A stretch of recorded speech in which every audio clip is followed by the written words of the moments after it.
우리 성도님들을 오늘 뵙고 여러분과 함께 예배를 드리게 되니 정말 감격스럽습니다.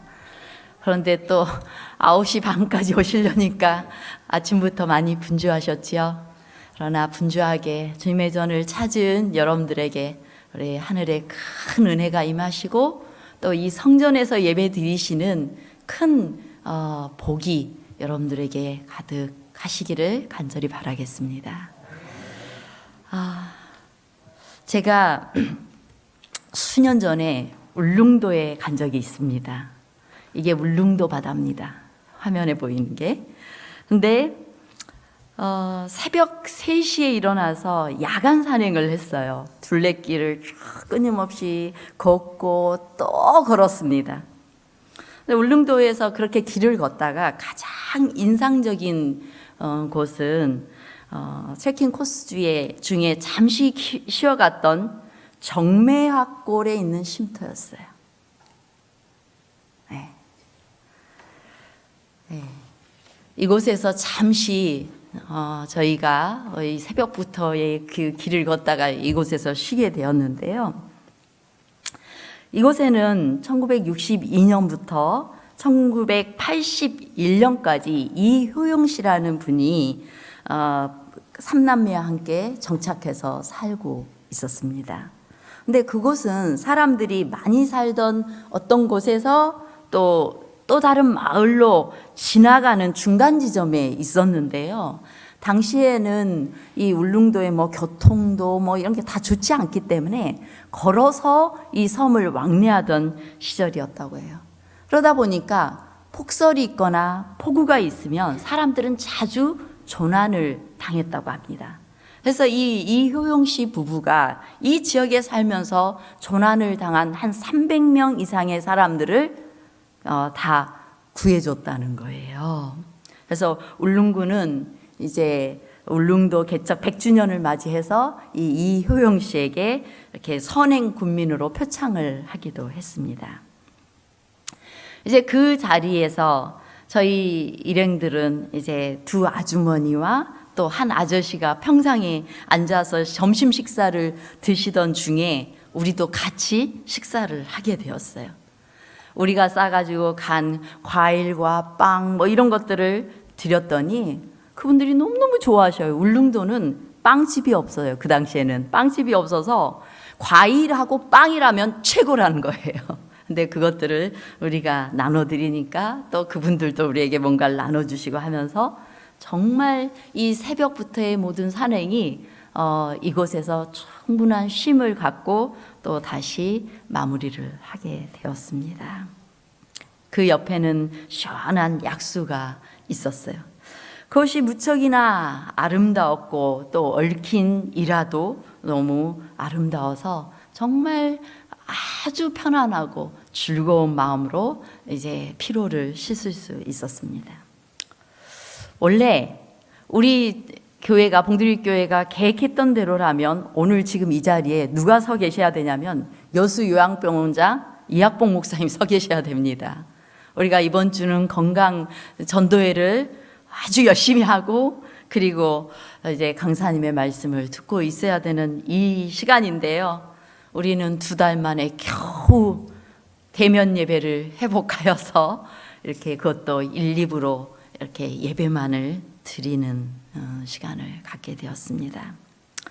사람들은 맨 처음에 이제 일반적인 전염병처럼 이제 여름 되면 마치 끝날 거야. 금방 싹 지나갈 거야 라고 기대하고 생각을 했는데 계속 되니까 그리고 경기도 쉽게 돌아오지 않고 이러다 보니까 많이 답답하고 또 많이 우울하고 어디를 갈 수 없으니까 우울감으로 시달리고 있습니다. 이럴 때 우리 교회는 우리 교회의 사명을 완수하기 위해서 무엇을 할 수 있을까? 뭐 하면 좋을까? 어떻게 해야 되나? 이런 질문을 던져보다가 또 이 정매화골에서 쉬어갔던 그 쉼터가 잠깐 생각이 났어요. 조난을 당하던 사람들에게 구원이 되고 생명이 되고 또 긴 거리를 걸어가는 이들에게는 잠시 편히 쉬어갈 수 있는 장소를 제공해 주는 것. 거침없이 흐르는 그 땀을 씻어내며 배를 채웠던 그곳에서의 기억들, 그것은 정말 많은 사람들이 답답해하고 또 쉼터가 필요한 그런 때에 우리 교회가 가져야 되는, 또 해야 되는 사명하고 많이 닮아 있지 않나, 이런 생각을 하게 되었습니다. 오늘 본문의 말씀 에베소서 2장 10절의 말씀을 봉독하겠습니다.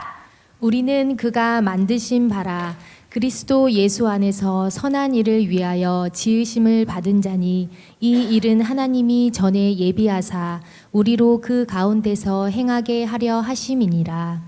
예, 주님께서 우리를 뭘 하려고 지으셨다고요? 선한 일을 위하여 지으셨다고 말씀하십니다. 근데 이 일은 하나님이 전에부터 예비하셔서 우리가 그 가운데에서 행하도록 하셨다, 행하게 하려고 하셨다라고 말씀하고 있습니다. 이 시간 저는 생명의 쉼터라는 주제로 우리의 가진 것으로 넉넉히 나누는 삶, 또 선한 생명의 쉼터로서의 우리의 사명을 다시 한번 살펴보고자 합니다. 먼저 그리스도인들은 선한 일을 하도록 운명 지어진 사람입니다. 사람들이, 우리 기독교 용어는 아니지만 이 운명이라는 단어를 쓰면 내가 아무리 피해가려고 해도 절대로 피해 나갈 수 없는, 반드시 그렇게 되는 그런 것들을 운명이라고 해요. 내가 만나게 되는 어떤 것들이에요. 하나님께서 우리를 그렇게 하도록 운명 지어 놓으셨다라고 말씀하십니다. 그런데 여러분들 평소에 살 때 착한 일 많이 하고 살아요? 착한 일을 보다는 다른 나쁜 마음이 더 많이 들어요? 여러분, 제가 보시기에는 선한 분들이 많이 계십니다. 왜냐하면 예수님을 만난 분들이셔서요. 근데 우리가 일반적으로는 우리가 기를 쓰고 뭔가 착한 일을 하려고 해도 잘 되질 않아요. 심지어는 착한 일을 하는 중에도 무슨 생각이 들어요? 나쁜 생각이 들어요. 그래서 이렇게 봉사활동을 막 하다 보면은 봉사활동 열심히 하는데 거기에서 뭐가 나요? 싸움이 나요. 다 자기 방식대로 하려다 보니까 싸움이 나요. 나쁜 마음이, 우리가 나쁜 쪽으로 많이 우리의 본성이 기울어져 있기 때문입니다. 우리는 선하지도 않고 선한 일을 할 수 없는 존재예요. 본래부터 우리가 죄를 지은 다음부터는 그런 존재입니다.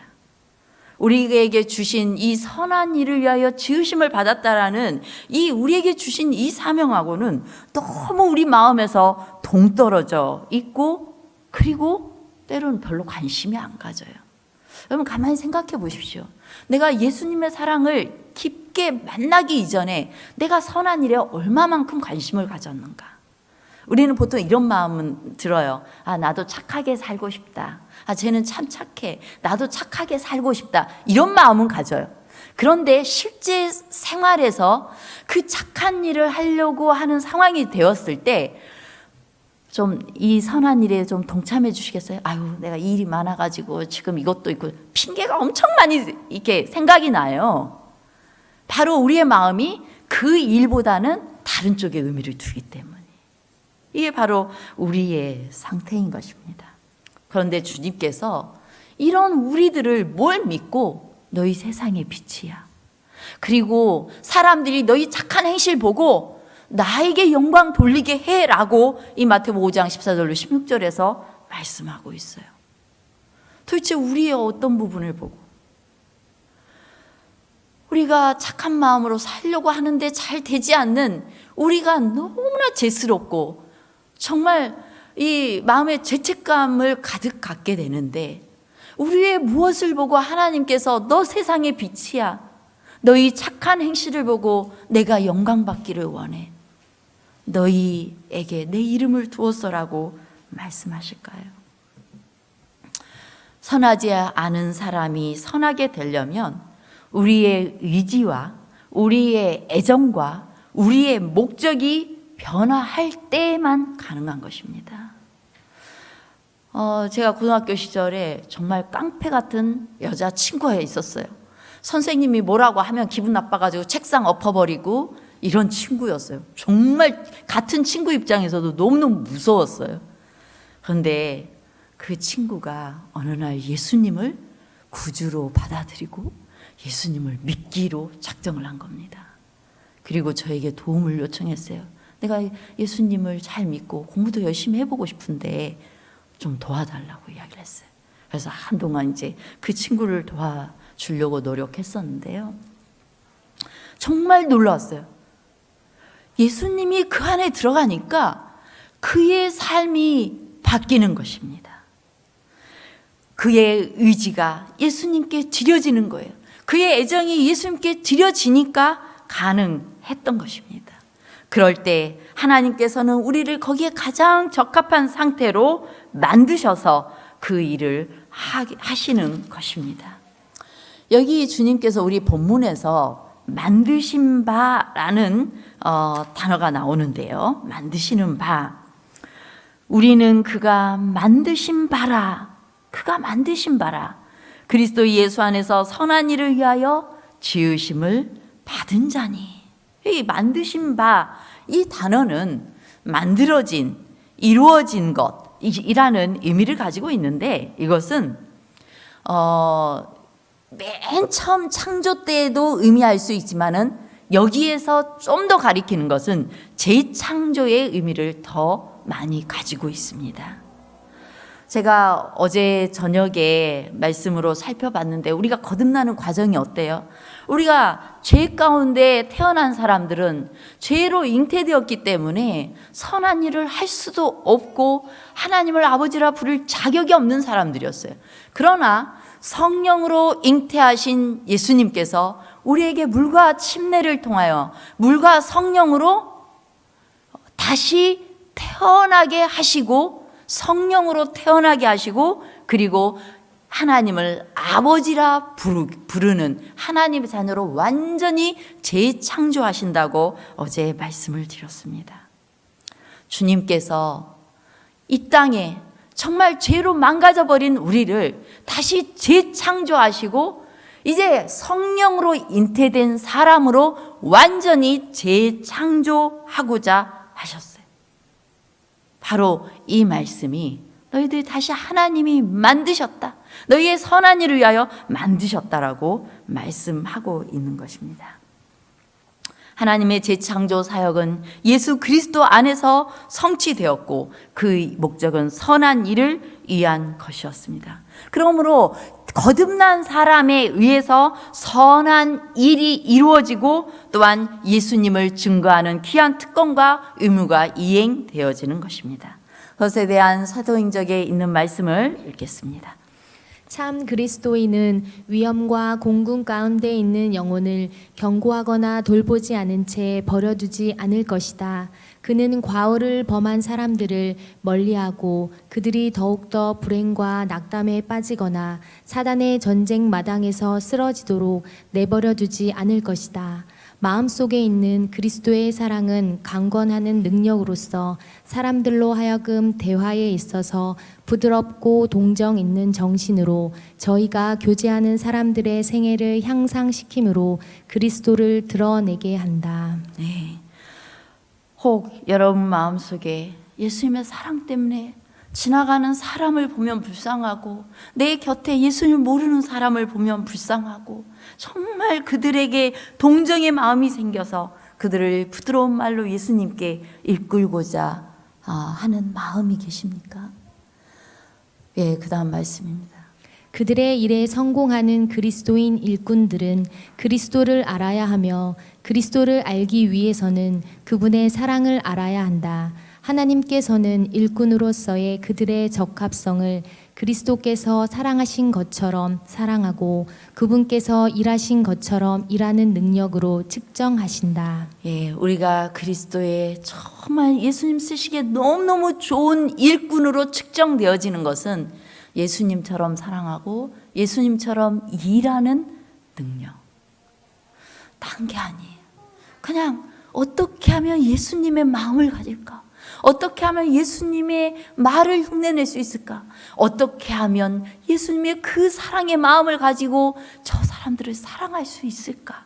이런 마음으로 우리의 마음이 가득 차 있는 그 사람이 하나님 쓰시기에 가장 적합한 일꾼이라는 것입니다. 또 그 뒤에 말씀 읽겠습니다. 그리스도인 품성의 완성은 마음속에서 끊임없이 다른 사람을 도와주고 축복하고자 하는 충동이 솟아오를 때에 달성된다. 그로 하여금 생명에서 생명에 이르는 향기가 되게 하고 하나님께서 그의 사업에 축복하실 수 있게 하는 것은 신도의 영혼을 둘러싼 이 사랑의 분위기이다. 하나님께 대한 최고의 사랑과 상호 간의 이기심 없는 사랑, 이것이 우리의 하늘 아버지께서 주실 수 있는 최고의 선물이다. 이것은 충동이 아니요 거룩한 원칙이며 항구적인 능력이다. 예수께서 다스리시는 마음속에서만 이 사랑이 나타난다. 우리가 사랑함은 그가 먼저 우리를 사랑하셨음이라. 거룩한 은혜로 새롭게 된 마음속에서 사랑은 행동을 지배하는 원칙이다. 이것은 품성을 수정하고 충동을 지배하고 감정을 억제하고 애정을 고상하게 한다. 마음속에 간직된 이 사랑은 생활을 유쾌하게 하고 주위에 있는 모든 사람에게 품이 있는 감화를 끼친다. 여러분, 그리스도인 품성의 완성은 마음속에서 끊임없이 뭔가 도움이 필요한 사람을 있으면 도와주고 싶은, 축복해주고 싶은 그 충동이 솟아오를 때 달성된다. 품성의 완성. 우리의 마음이 정말 누군가를 위해서 눈물을 흘릴 수 있고 그를 돕고자 하는 그 열망으로 가득 차오를 때 내 품성이 예수님 품성하고 완전히 일치된다는 것이, 그런 사람들이 살아가는 모습은 어떻게 되는 거예요? 생활을 유쾌하게 하고 주변에 있는 사람들에게 정말 품이 있는 감화를 끼친다고 했는데, 우리가 이 사람들에게서 냄새가 나는 게 뭐예요? 지저분한 거지들한테 나는 냄새만이 냄새가 아니에요. 우리의 삶에서 뭔가 너무 악착 같아진다면, 뭔가 내 탐욕과 욕심을 내서 뭔가를 막 움켜쥐려고 한다면 거기에서 냄새가 풀풀 나요. 뭔가 좋은 것이 있을 때 눈치 딱 봐가지고 하나 가져. 그거는 그냥 눈치가 있는 사람이건 없는 사람이건 그런 모습을 보는 건 냄새가 나요. 좋지 않은. 그러나 그리스도인들이 있는 곳은 정말 품이 있고 교양이 있고 자신의 충동적인 감정을 억제하면서 따뜻하고 용서하고 사랑하고 이런 모습들이 이 사람들에게 전달되어지는 것, 그것을 하나님께서 의도하신 것입니다. 자, 우리는 이 모든 일들이 오직 예수님께 반응할 때에만 가능함을 제가 이미 말씀드렸습니다. 여기 이 일은 하나님이 전에 예비하셨다라고 했는데, 이 전에 예비하셨다는 말, 사전에 준비해 두셨다는 거예요. 사전에 준비해 두셨다라는 이 말의 의미는 사실상은 이 베드로전서 1장 18절로 22절에 보면 우리의 구속된 것이 창세 전부터 미리 알리신 바 된 예수 그리스도의 보배로운 피로 된 것이라고 말씀하고 있습니다. 그러므로 그 창세 전에 예수님이 이 땅에 오셔서 예수 그리스도를 믿는 모든 자, 예수 그리스도를 구주로 받아들인 모든 자 안에 주님께서 새롭게 그를 완전히 뒤엎으시고 새롭게 창조하셔서 그가 습관처럼 정말 예수님 닮은 백성으로 그의 영혼이 깨끗하여지고 거짓이 없어지고 형제를 사랑하기에 이르는 존재로 만드시는 것, 그것은 구속인데, 품성의 변화는 구속이에요. 주님께 구원받은 이에게 이루어지는 일입니다. 그 일을 언제부터 예비하신 거예요? 창세 전부터. 창세 전부터 예수 그리스도를 통하여 우리의 삶에 이루실 일들을 예비해 놓으신 것입니다. 그런데 그 사전에 예비하셔서 행하게 하려 하셨다고 했어요. 그 가운데서 행하게 하려 하셨다. 이 행하게라는 단어가 참 재밌는 단어. 걸어 돌아다니다. 주님께서 이제 우리의 삶을 새롭게 거듭나게 하시고 무엇으로? 성령으로 거듭났어요. 우리가 침례를 통하여 물과 성령으로 거듭난 사람들이에요. 그런데 우리의 삶에 날마다 성령께서 거하시도록 나를 내어드리는 사람들을 통해서 그 다음에 이 사람들이 막 이 주변을 다 헤집고 다니게 하는 거예요. 막 걸어 다니면서 뭐 하겠어요, 이 사람들이? 밝게 인사하는 거예요. 이 사람들이 지나가다가 막 무거운 거 낑낑대고 있는 사람 보면 얼른 좀 바쁘지만 가서 제가 도와드릴까요? 그러는 거예요. 또 가서 뭔가 어려움에 처한 사람 있으면 달려가는 거예요. 저 사람 또 왔네. 역시 저 사람이야. 우리의 동네에서 정말 재치를 안 시킬 예수 재림교인들, 특별히 봉두리 교인들이 살고 있는 그 지역에서 저 사람이라면 나를 도와줄 수 있을 거야 라고 딱 떠오르는 그런 존재가 되도록 하나님 의도하셨고 그걸 원하시는 거예요. 한번 상상해 보세요. 걸어다니는 예수님들이 되기를 원하신 것입니다. 누군가의 어깨를 두드려지고 그들의 입술에서 나오는 이 말이 너무 부드러워서 나 지금 죽고 싶을 만큼 힘들다 하는 사람에게 참 따뜻해서 생명의 말이 되고 사랑을 나누고 있는 그런 여러분들을 상상해 보시기 바랍니다. 우리 하나님께서 이러한 모습들을 상상하셨어요. 그래서 이 온 지구가 하나님을 쏙 닮은 백성들로 가득 차기를 원하셔서 너희가 처음 창조 때부터 생육하고 번성하여 땅에 충만하라고 말씀하신 거예요.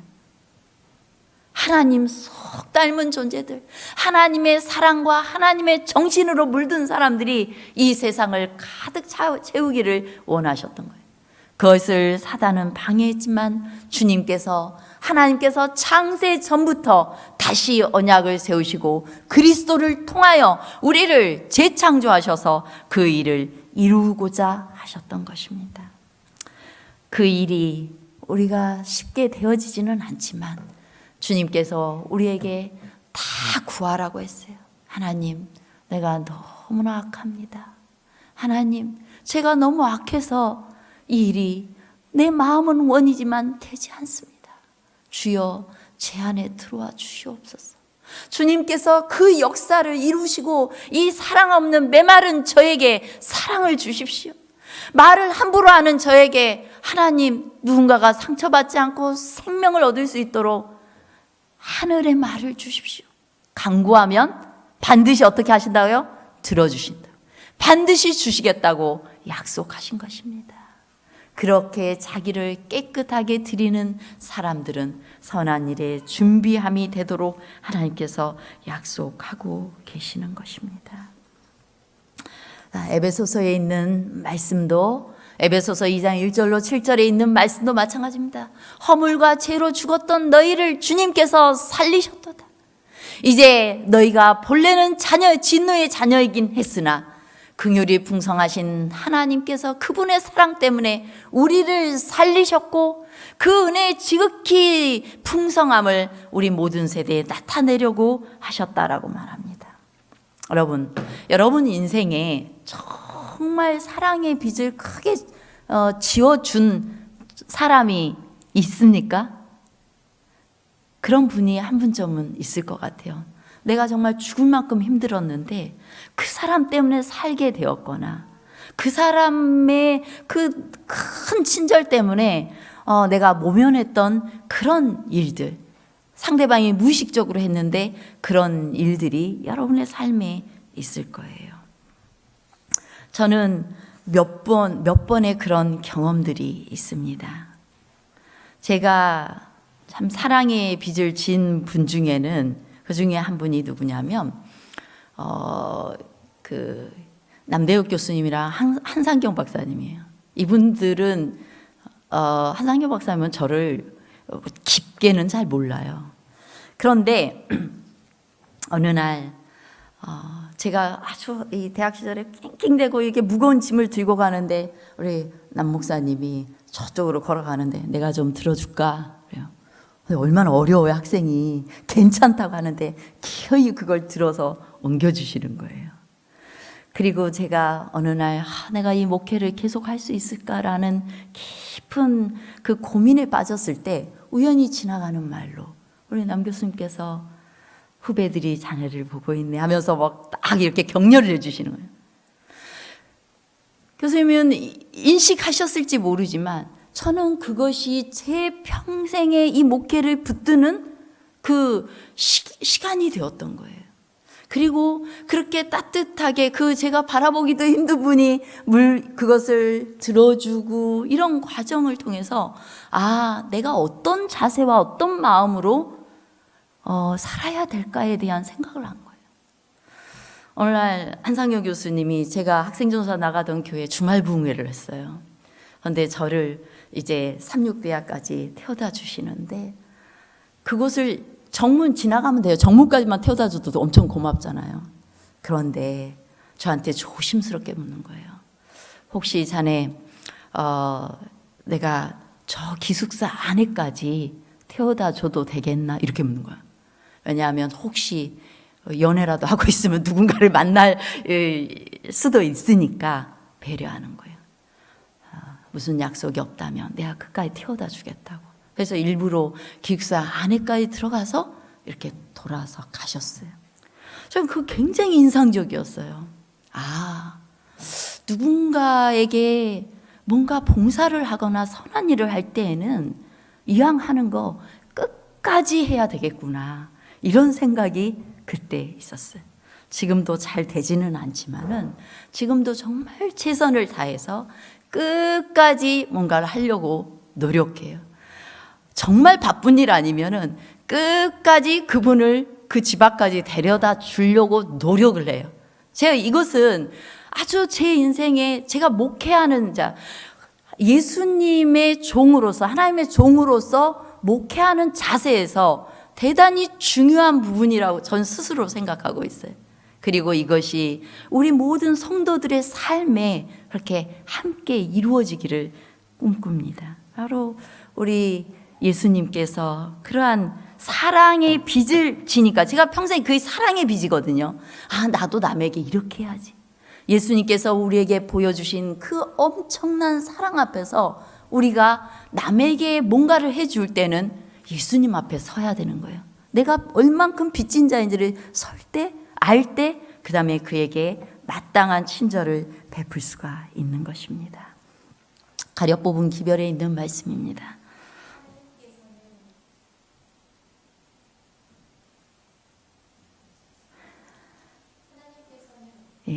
제가 읽겠습니다. 하나님께서는 기독교 사상이 세속주의보다 월등하다는 것을 당신의 백성들이 저희 생애로서 나타내 보이기 바라신다. 우리 함께 맨 위에 칸 다시 한번 읽어봅시다. 같이 읽어보겠습니다. 시작. 하나님께서는 기독교 사상이 세속주의보다 월등하다는 것을 당신의 백성들이 저희 생애로서 나타내 보이기 바라신다. 우리 주님께서는 이 땅에서 어떤 세상의 착한 사람보다, 우리가 제일 부끄러운 말이 어떤 사람은 우리 교인들보다 훨씬 착해, 이런 말이에요. 너무 부끄러운 말이에요. 우리는 어떤 세속주의보다, 세상의 어떤 가르침보다 이 그리스도께 가르침을 받은 우리는 훨씬 더 월등하게 예수님의 사랑을 이 땅에 실천하고 살아야 되는 것입니다. 이번 주에 울산에 큰 화재 사건이 있었는데, 지난주였나요? 지난주에 있었죠. 그런데 이 화재 사건이 크게 났지만은 무려 이 아파트 화재가 15시간 30분이 지난 후에야 불이 꺼졌어요. 그럼 이쯤 되면은 어마어마한 사상자가 나와야 되는데 놀랍게도 한 명도 죽지 않았어요. 그러면서 그 후로 어떻게 이 불이 잘 꺼졌는지 미담들이 많이 나왔는데요. 그 미담에 맨발로 대피한 임산부에게 신발을 벗어줬던 아이를 119에다가 태워 보내고 그다음에 자기 맨발로 뛰쳐나와가지고 있는데 어떤 지나가던 사람이 코트 벗어주고 신발 벗어서 그 임산부에게 주었던 일. 그래서 나중에 그 사람을 찾습니다. 인사드리고 싶다는 이야기가 생겼어요. 또 어떤 사람은 이 구창식 씨라는 사람은 자기가 28층에 살고 있었는데요.